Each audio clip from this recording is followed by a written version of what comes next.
अल कमिनो और breaking bad movie. इस movie को मैं आज आपको एक्सप्लेन करने वाला हूँ। ये मूवी ब्रेकिंग बैड का जो एंड होता है वहाँ से ही स्टार्ट हो जाती है। जैसे टॉड के गाड़ी में वहाँ से निकल चुका है जहाँ उसे कैदी रखा था। अब वो वहाँ से निकल कर पुलिस से बचते बचते डायरेक्टली स्किनी पीट के घर आ जाता है। वो दरवाज़ा खटखटाता है तो स्किनी पीट उसे पहचानता नहीं, क्योंकि जेसी का हाल बहुत ही ख़राब होता है। फिर वो उसे अंदर लेता है। उसकी गाड़ी ड्राइवे में होती है तो उसे अंदर लेने के लिए जेसी बोलता है। फिर वो सब उस गाड़ी को कवर वगैरह कर लेते हैं और जेसी फिर खाना खाता है और सो जाता है।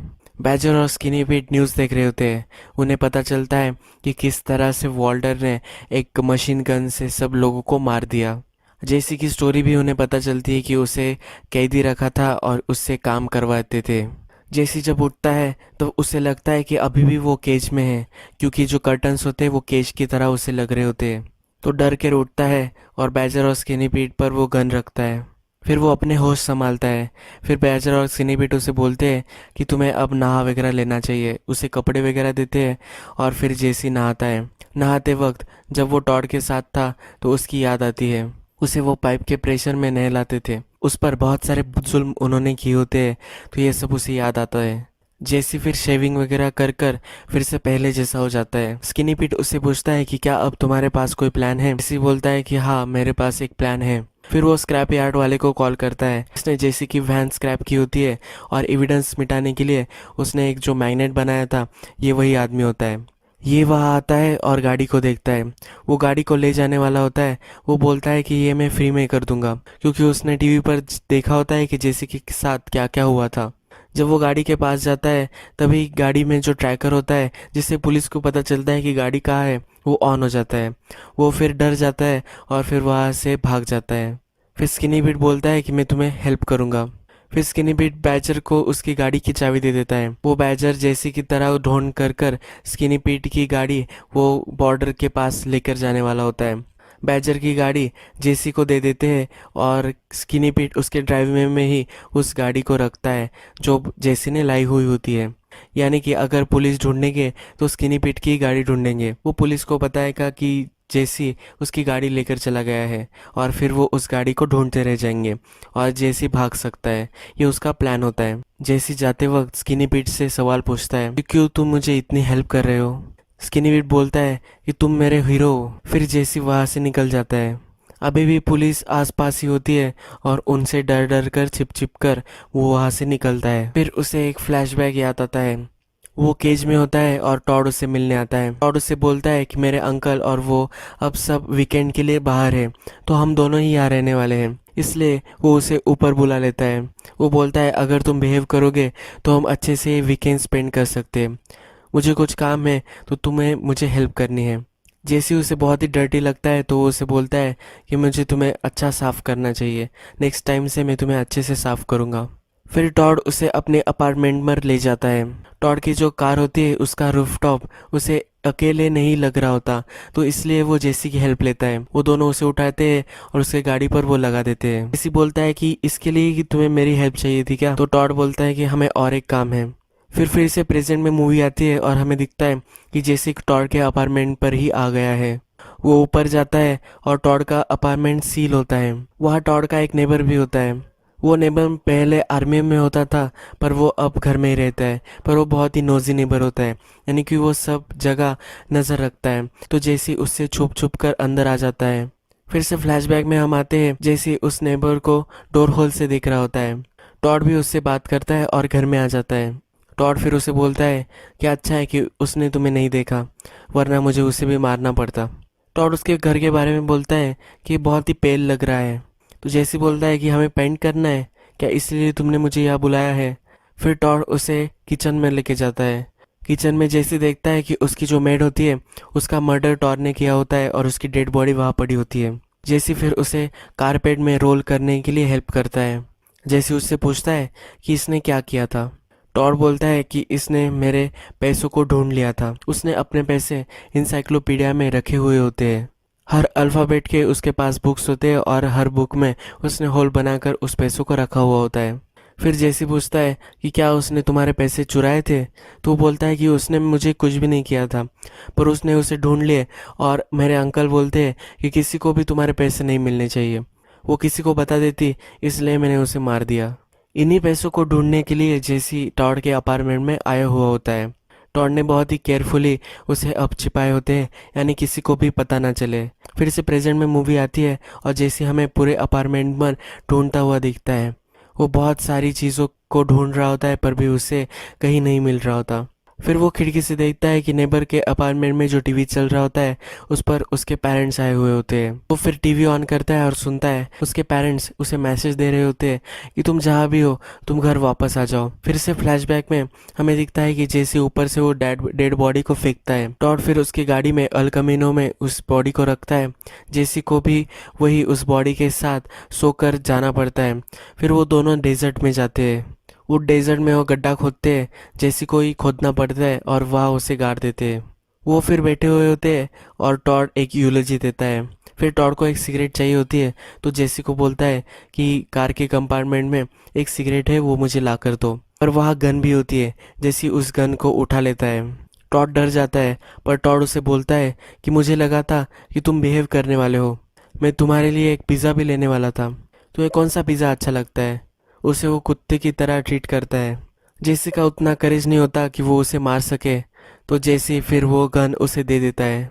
जेसी सब पैसे ढूंढकर हार मान लेता है, तभी उसे फ्रिज देखता है। फ्रिज की पट्टी वो निकाल रहा होता है, तभी उसे एक गड्डी निकलते हुए दिखती है।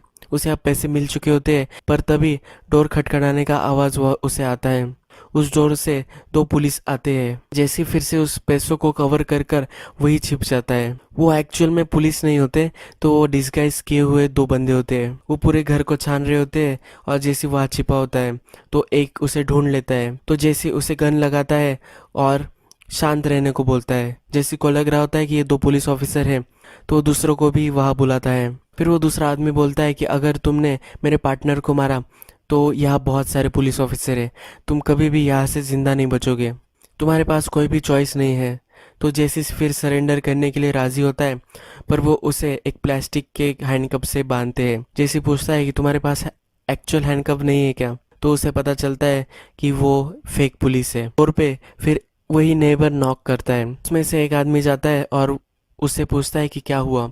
तो नेबर बोलता है कि यहाँ जो रहता था टॉड, तो उसने मुझे एक नोट दी थी, उस नोट में तुम्हारे लिए कुछ इम्पोर्टेंट हो सकता है, इसलिए वो उसे वो नोट दिखाना चाहता है। वो उसे अपने अपार्टमेंट में ले जाता है। फिर जैसी उस दूसरे आदमी को बोलता है कि तुम अगर इस पैसों को ढूंढने चाहो तो तुम्हें कभी भी नहीं मिलेंगे। ये पैसे कहाँ है ये मुझे पता है, अगर तुम मान जाओ कि हम पैसे स्प्लिट करेंगे तो मैं तुम्हें पैसे ढूंढ कर दे दूंगा।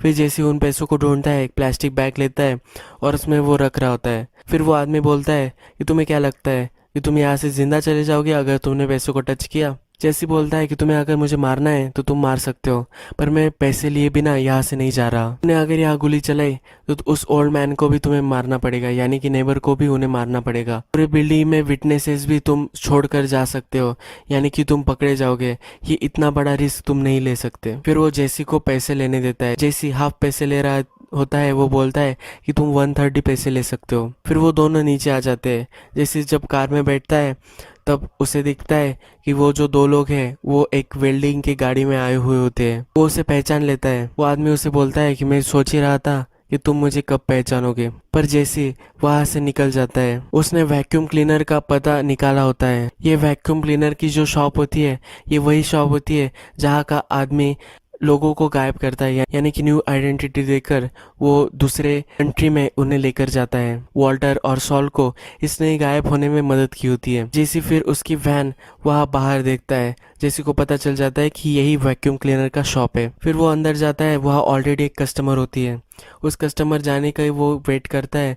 फिर वो डोर बंद कर लेता है। जैसे उस आदमी से बोलता है कि मुझे मैक्स प्रो चाहिए, वैक्यूम क्लीनर चाहिए। उसे एग्जैक्ट कीवर्ड पता नहीं होते जिससे उसका वो प्लान एक्टिवेट होने वाला होता है। जैसे बोलता है कि मुझे पता है कि वो तुम ही हो। वो डिनाई कर रहा होता है कि मुझे पता नहीं कि तुम क्या बात कर रहे हो। जैसी फिर उसे बोलता है कि मैंने तुम्हारी मिनी वैन देखी थी, तुम जब मुझे लेने आए थे तो तुम्हारी यही मिनी वैन थी और यही बाहर खड़ी है, तो तुम ही वही हो जो लोगों को गायब करते हो। फिर जैसे अपने पैसे निकालता है और उस पे रख देता है 125K वो उसे देता है। फिर वो आदमी बोलता है कि लास्ट टाइम तुम जब नहीं आए थे उसके ये पैसे हैं, तुम्हें और डबल पे मुझे करना पड़ेगा। जैसे फिर सब पैसे निकालता है और वहाँ रख रहा होता है, पर उसके पास कंप्लीट पैसे नहीं होते। वो बहुत अपनी जेब से वगैरह सब पैसे निकालता है, फिर भी उसको $1800 कम लग रहे होते हैं। जैसे बोलता है कि इतने से पैसों के लिए तुम क्या मुझे यही छोड़ दोगे? वो बोलता है कि हाँ, मुझे पूरे पैसे चाहिए। जैसे वहाँ से जा नहीं रहा होता तो वो उसे धमकी देता है कि मैं पुलिस को कॉल करूँगा। जैसे फिर भी नहीं मानता तो वो पुलिस को कॉल कर देता है। जैसे फिगर आउट करता है कि उसने एक फेक कॉल किया होगा। जैसे उसे बोलता है कि तुम्हारे पास बहुत सारा लूज करने को है, अगर पुलिस को पता चला कि मैं इतने सारे पैसे लेकर तुम्हारे पास आया था तो तुम भी ट्रबल में आ सकते हो, ये शॉप वगैरह सब तुम लूज कर सकते हो। तुमने पुलिस को कॉल ही नहीं किया था। जब पुलिस को कॉल करते हो तो वो लेडी तुमसे हमेशा लाइन पर रहने के लिए बोलती है। जब तक पुलिस नहीं आ जाती तब तक तुम्हें लाइन ऑन रखनी होती है। अगर तुमने फ़ोन काट भी दिया फिर भी वो तुम्हें फिर से कॉल करते हैं। जिसके पीछे से हमें पुलिस कार आती हुई दिखती है, उसने एक्चुअल में पुलिस को कॉल किया होता है। फिर जैसे वहाँ से भाग जाता है और वो उसके लिए कवर करता है। जैसे फिर कार से उसे कॉल करता है, वो बोलता है कि अगर मैं पूरे पैसे लेकर आऊँ तो क्या तुम मुझे हेल्प करोगे? कहा बोलता है कि हाँ, मैं तुम्हें हेल्प कर सकता हूँ। फिर जैसे हमें अपने घर के बाहर बैठा हुआ दिखता है, वो अपने पेरेंट्स को कॉल करता है कि तुम्हें पता है कि एक लेक था जहाँ हम हमेशा जाया करते थे, क्या तुम हम मुझे वहाँ लेने के लिए आ सकते हो? फिर उसके पेरेंट्स उसे लेने के लिए आ रहे होते हैं। जैसी फ़ोन पर यह भी बताता है कि तुम अच्छे पेरेंट्स थे, ये तुम पर कुछ भी नहीं है जैसे मैं बन गया। ये सब बुरे काम मैंने किए हैं, ये तुम्हारी वजह से नहीं किए। तुम्हारी पेरेंटिंग बहुत ही अच्छी थी। जब वो दोनों घर से बाहर निकल जाते हैं और वहाँ जाने के लिए रेडी होते हैं, तब जेसी बैक डोर से उनके घर में आ जाता है। उनका जो लॉकर होता है उस लॉकर से उन्हें उसे 2 गन्स मिलती है। फिर वो उस वेल्डिंग के शॉप में आ जाता है। वेल्डिंग के शॉप में जब वो आता है वहाँ बहुत सारे लोग होते हैं। उन्होंने बहुत सारे हुकर्स वगैरह भी मंगवाई हुई होती है। तो जैसे वहाँ वेट कर रहा होता है, जब सब वहाँ से चले जाएंगे तब वो वेल्डिंग वाले के पास जाने वाला होता है जिसके पास बहुत सारे पैसे होते हैं। जैसे फिर फ्लैशबैक में याद कर रहा होता है, ये जो वेल्डिंग वाला होता है इसने ही जेसी के लिए लैब सेटअप किया होता है। लैब यानी कि उसमें जो चेन्स वगैरह होती है और वो ऊपर का जो रॉड होता है वो इस वेल्डिंग वाले ने ही क्रिएट किया होता है। टॉड के साथ उसका फ्रेंड जो होता है वो उस वेल्डिंग वाले को बोल रहा होता है कि तुम्हें और एक रॉड डालना चाहिए। जेसी को वहाँ वो रखने वाले होते हैं तो इसलिए वो टूटे ना, इसलिए वो उसे बोल रहा होता है। पर वो वेल्डिंग वाला उसे बोलता है कि कुछ भी कर लो पर ये टूटेगा नहीं। फिर इस पर उनकी बेट लग जाती है। फिर वो जेसी को लाते हैं और जेसी को पीछे आगे होने को बोलते हैं। वो उसे भाग भाग कर जाने को बोलते हैं और उसे तोड़ने के लिए बोलते हैं। उसे स्लेव की तरह ट्रीट किया जाता है और वो वेल्डिंग वाला भी वहाँ होता है पर वो कुछ भी नहीं बोलता, इसलिए उसे वो वेल्डिंग वाला याद होता है। फिर जब सब हुकर्स वगैरह वहाँ से चली जाती है तब जेसी फिर से अंदर जाता है। वो अंदर जाकर उस वेल्डिंग वाले से बोलता है कि मुझे पैसे ज़रा कम पड़ रहे हैं, मुझे और $1800 चाहिए। तो वेल्डिंग वाला उसे बोलता है कि ये तुम कैसे करने वाले हो, यहाँ हम 5 लोग हैं और तुम अकेले हो, तुम यहाँ से ज़िंदा बचकर नहीं जा सकते अगर तुमने कुछ उल्टा सीधा किया। फिर वो उसके छोटी सी गन देखता है, वो उस पर हंसता है और बोलता है कि ये तुमने कहाँ से लाई। फिर वो उसे एक डील देता है कि हम दोनों एक गन फाइट करेंगे, यानी कि एक साथ वो गन ड्रॉ करेंगे और जो मर गया उसके पैसे दूसरे के हो जाने वाले होते हैं। तो जैसे उसके पैसों की लोकेशन बताता है और वो अपने पैसों की लोकेशन बताता है। वेल्डिंग वाले का जो पार्टनर होता है वो उसे ना बोल रहा होता है पर वो अपने पार्टनर को शांत रहने के लिए बोलता है। फिर वो दोनों आमने सामने आ जाते हैं। जेसी के पास 2 गन्स होती है, उसके पॉकेट में ऑलरेडी एक गन होती है और दूसरी गन वो ड्रॉ करने वाला होता है। पर जब वो वेल्डिंग वाला अपनी गन पर हाथ रखता है तभी जेसी पॉकेट में उसकी जो गन होती है उससे उसे मार देता है। वेल्डिंग वाले का जो पार्टनर होता है उसे भी वो मार देता है। वो जो दूसरे 3 लोग होते हैं वो वर्किंग क्लास आदमी होते हैं, यानी वो किसी को मार भी नहीं सकते, वो सिर्फ वेल्डिंग वाले के फ्रेंड होते हैं। वो सब डरे हुए होते हैं तो जेसी उन सब से उनके ड्राइविंग लाइसेंस मांगता है। वो अपने यहाँ रख लेता है और उनको बोलता है मुझे तुम्हारा एड्रेस मालूम है और मैं तुम्हें तुम्हारे घर आकर मार दूंगा। फिर वो सारे पैसे लेता है और उस जगह को वो एक्सप्लोर कर देता है। अब नेक्स्ट सीन आता है। ये जो सीन है ये और एक बड़े फ्लैशबैक का है। ब्रेकिंग बैड में हमने देखा था कि एक बार जेसी और वॉल्टर की वैन खराब हो जाती है, यानी कि वो चालू ही नहीं होती। वो डेजर्ट में होते हैं और उनके पास कोई भी ऑप्शन नहीं होता। बहुत सारा ट्राई करते हैं पर लास्ट में उनकी गाड़ी तब स्टार्ट हो जाती है। वह जेसी वॉल्टर को पहले बोला हुआ होता है कि हमें ब्रेक लेना चाहिए और हम मोटेल पे जाएंगे। वैन स्टार्ट होने के बाद उस मोटेल पर वो आते हैं। जेसी नहाता है और जेन को भी कॉल करता है। ये जेन के साथ अच्छा सा मोमेंट वो वहाँ स्पेंड करता है। फिर वो नहा धोकर वॉल्टर के साथ नीचे आता है। वो दोनों बहुत सारा ब्रेकफास्ट कर रहे होते हैं। जैसे अब हेल्दी खाना खा रहा होता है क्योंकि वैन में सब अनहेल्दी ही वो खाना उसने लाया हुआ होता है और वॉल्टर उसे उस पर डांट रहा होता है, तो अब वो सब हेल्दी खा रहा होता है। वॉल्टर को चिंता हो रही होती है कि उन्होंने बहुत सारा अब तो कुक किया है पर अब इसको बाय कौन करेगा। वॉल्टर का डायग्नोसिस बाकी होता है और उसे लग रहा होता है कि वो कैंसर से जल्दी मरने वाला है, इसलिए वो डर रहा होता है। जैसे उसे समझाता है कि जब ये मैं सेल करूंगा तो तुम्हारे फैमिली के लिए मैं पूरे पैसे दे दूंगा, तुम्हें वरी करने की कोई भी ज़रूरत नहीं है। वॉल्टर फिर जेसी से पूछता है कि तुम पैसों के साथ क्या करोगे। वॉल्टर फिर जेसी से पूछता है कि तुम पैसों के साथ क्या करोगे। वो जेसी को सजेस्ट करता है कि वो कॉलेज जाए। जेसी ना बोल रहा होता है पर वो उससे पूछता है कि अगर तुम कॉलेज गए तो क्या सीखोगे। जेसी बोलता है कि मैं स्पोर्ट्स मेडिसिन सीखूंगा। वॉल्टर को आइडिया अच्छा नहीं लगता और वो उसे सजेस्ट करता है कि तुम्हें बिजनेस स्कूल जानना चाहिए। तुम्हें बहुत सारा एक्सपीरियंस भी अब आ चुका है मैथ सेल करके, तो तुम वहाँ बहुत ही अच्छे आगे जा सकते हो। जेसी को भी ये आइडिया अच्छा लगता है। यही ये फ्लैशबैक का सीन खत्म हुए हमें दिखता है। फिर जेसी अब नई कंट्री में आ चुका है। ये कंट्री अलास्का होती है। माइक की और उसकी बातचीत मूवी के फर्स्ट में हमें दिखी थी। उसमें माइक से वो पूछ रहा होता है कि अगर तुमने फिर से तुम्हें चांस मिला तो तुम कहाँ जाओगे, यानी कि अगर वो जेसी की एज का हुआ तो माइक कहाँ जाएगा, ऐसा जेसी उसे पूछ रहा होता है। माइक बोलता है कि मैं अलास्का जाऊँगा। तो इसलिए जेसी ने चूज़ किया होता है कि अब वो अलास्का जाने वाला है और वो वहाँ पहुँच जाता है। आइडेंटिटी चेंज करने वाला आदमी उसे सब उसकी आइडेंटिटी, सोशल सिक्योरिटी नंबर, नया नाम और उसकी मदर, उसके फादर, सब हिस्ट्री उसे दे देता है। फिर जेसी उसे एक लेटर देता है। वो ब्रॉक के लिए लेटर होता है। उसमें एक प्रॉपर अपॉलॉजी होती है ब्रॉक के लिए। वो उसे वो सेंड करने के लिए बोलता है। ये जो लेटर वो सेंड करने वाला होता है ये भी अलग कंट्री से सेंड करने वाला होता है, यानी पुलिस को जेसी कभी भी ना मिले।